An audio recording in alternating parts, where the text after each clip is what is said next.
Mulheres de Esperança. O que é que Tom Hanks, Natalie Portman, Sheryl Sandberg e eu temos em comum? Pergunta para queijinho. Portanto, o Tom Hanks e a Natalie Portman sei quem são e por isso diria que é serem atores. Mas a outra senhora desconheço, por isso não sei. E têm algo em comum contigo também? São engraçados. É isso. Vês? Acertei. Obrigada pelo elogio. Mas não é isso. Fica a saber que a senhora Sheryl Sandberg é a COO do Facebook. Obrigada pelo esclarecimento. Pronto, então não faço ideia do que poderão ter em comum, não é? Gostam de gatos. É isso. Muito bom. Se calhar, eu digo-te o que é.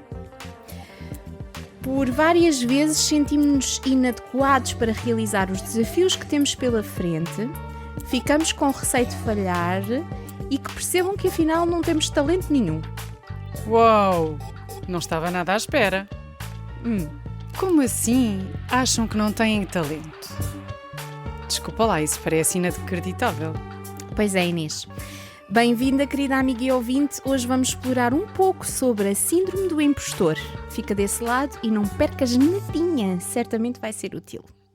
Segue-nos no Facebook e Instagram. RTM Mulheres de Esperança. Estes sentimentos de inadequação, o receio constante de falhar e revelar-se uma verdadeira fraude têm a designação de síndrome do impostor.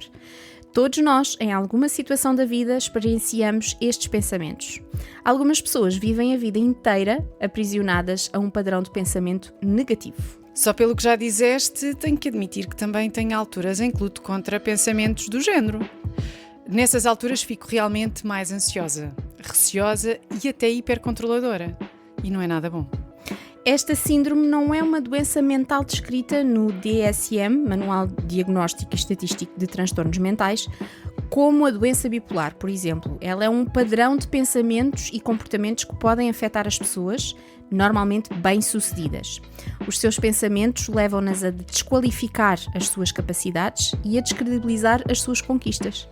Atribuem os bons resultados que obtêm a outros fatores externos, à sorte, por exemplo, e não conseguem reconhecer os talentos e habilidades que as pessoas lhes atribuem.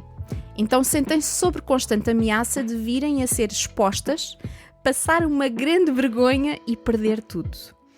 Uau! Enquanto estavas a explicar melhor o que é isto da síndrome do impostor, fui pesquisar o Sr. Tom Hanks. Então encontrei uma frase dele exatamente sobre este assunto que toca nesses pontos todos que tu disseste. O medo da exposição, da vergonha e da perda. Então ele diz assim: independentemente do que tenhamos feito, há uma altura em que pensamos: como é que cheguei aqui? Quando é que vão descobrir que sou de facto uma fraude e me vão tirar tudo? Eu disse-te. Mas sabes, Inês, falar deste síndrome implica falar de muito mais coisas. É complexo. Já ouviste falar do viés da confirmação? Sim. Neste caso deves querer referir-te à forma de pesquisa assim tendenciosa em que vamos procurar evidências que coincidam com a nossa hipótese. Exatamente. Então, se acreditas que não estás à altura do desafio ou do reconhecimento que te fizeram, vais começar inconscientemente a gerar comportamentos que, mais tarde ou mais cedo, irão confirmar que és uma fraude. Dá-me um exemplo. Que tipo de comportamentos? Olha, por exemplo, a procrastinação. A pessoa começa a adiar e quanto mais adiar, mais o seu cérebro vai lhe dizendo: vês, não consegues. Comportamentos relacionados com a autossabotagem. Temos 2 programas dedicados à autossabotagem, aconselho-vos a procurarem no YouTube ou no Spotify. Mas o excesso de trabalho também pode ser um sintoma desta síndrome, certo? Quer dizer, penso eu. A pessoa, por não se sentir à altura, trabalha imenso para provar a todos que de facto merece aquele lugar e o seu reconhecimento. Sim, algumas pessoas trabalham excessivamente para provar o seu valor, tornam-se muito perfeccionistas, têm de saber sempre as últimas teorias na sua área profissional, pesquisam tudo e mais alguma coisa para poderem provar que estão no caminho certo. Estes são todos exemplos de padrões de comportamento desta síndrome. No fundo, todas estas atitudes derivam do medo de serem expostos, descobertos e, por conseguinte, passarem uma imensa vergonha e perderem tudo. Nas alturas em que identifico que tenha sofrido com a síndrome do impostor, também não conseguia receber críticas.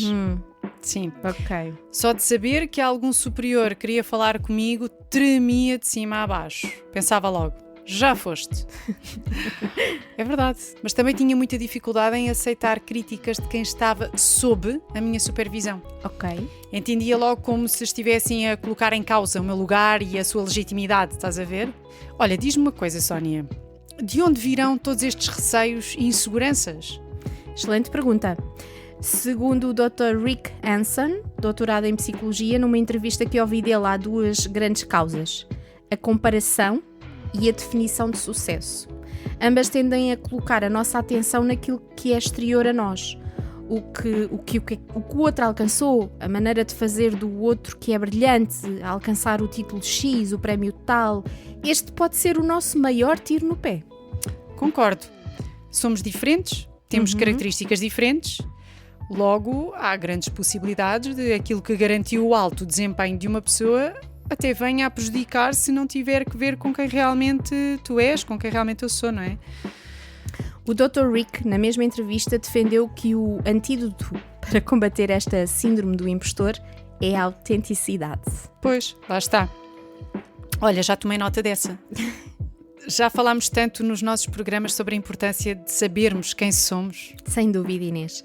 Relativamente à questão da definição de sucesso, é importante voltar a lembrar. A nossa definição de sucesso vai indicar aquilo que sirvo. Se a minha definição de sucesso tem a ver com um título ou um cargo no trabalho, se tem a ver com a casa ou com o carro que preciso ter, se tem a ver com as viagens que faço, então eu sirvo o materialismo. Sou escrava dessas mesmas coisas. Se o meu sucesso está assente em coisas exteriores a mim, coisas que precisam da aprovação e admiração de outros para ser validado, então os outros passam a ter o poder de me retirar o sucesso. Uau! Muito forte o que tu disseste. Mas é uma grande verdade. Se entrego na mão dos outros o poder para validarem o meu sucesso, então entrego-lhes o poder para também o invalidarem. Tal e qual. A comparação tem de ser feita connosco próprios. Tem de estar apoiada na nossa evolução. A cada dia temos de evoluir um pouquinho mais. Ao celebrarmos essas pequenas conquistas, vamos tornando-nos mais fortes às vozes negativas da nossa mente. Esperança para as mulheres em todo o mundo e através das gerações. Mulheres de Esperança. Este assunto de que temos estado a falar é muito importante. Os nossos pensamentos determinam as nossas atitudes e as nossas atitudes podem determinar o sucesso ou insucesso de muitos projetos na nossa vida. Como, por exemplo, no caso de Saul, o primeiro rei do povo de Israel.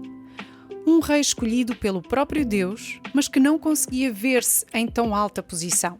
Teve alguma dificuldade em lidar com essa promoção e acabou por se desqualificar do cargo.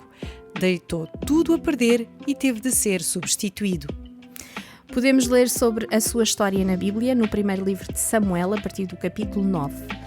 Logo quando o profeta lhe conta os planos de Deus para ele, Saul começou a desqualificar-se por considerar que vinha de uma família muito pequena e pouco relevante.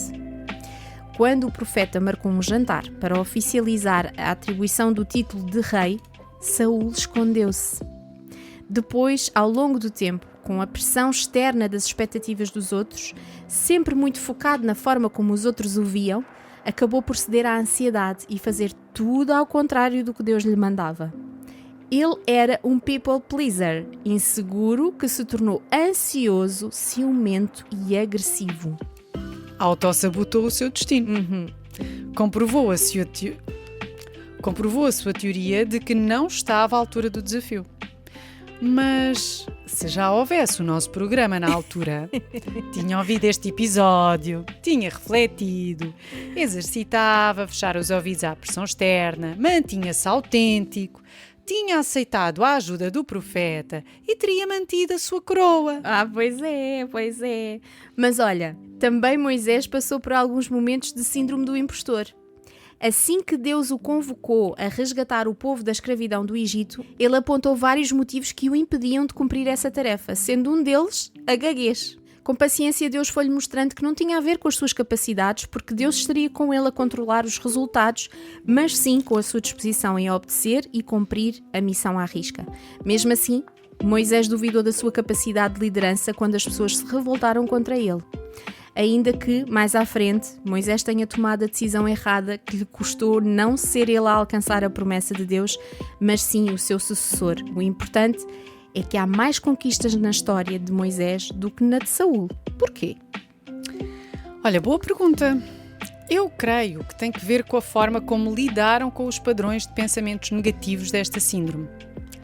Saul sabia que o seu grande aliado e parceiro de guerra era Deus, mas não conseguia confiar nisso.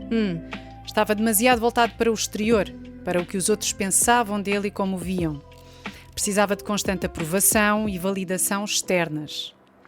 Muito como nós, que sabemos por onde devemos ir, como devemos fazer, quem está do nosso lado para nos apoiar e dirigir as nossas conquistas, mas acabamos por dar mais atenção a quem está de fora.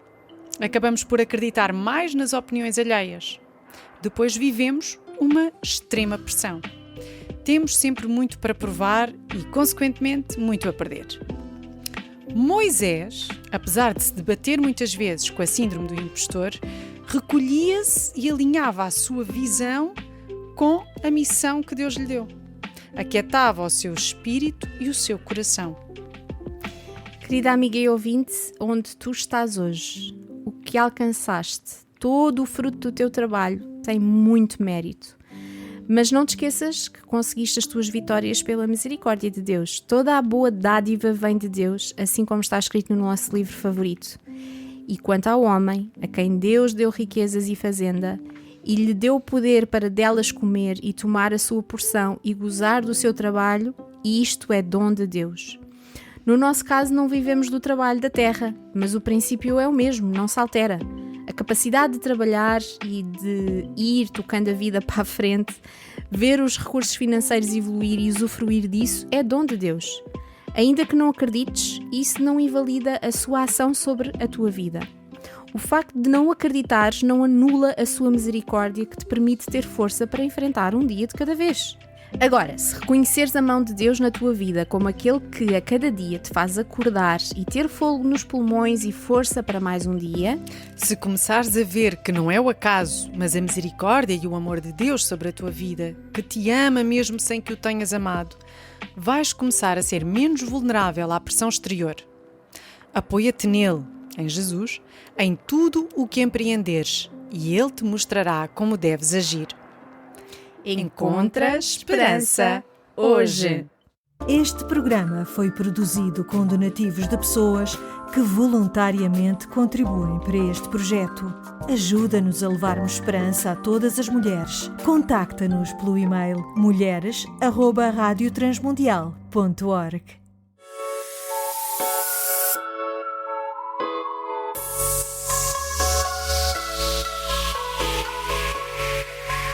Mulheres de Esperança. Uma produção RTM Portugal.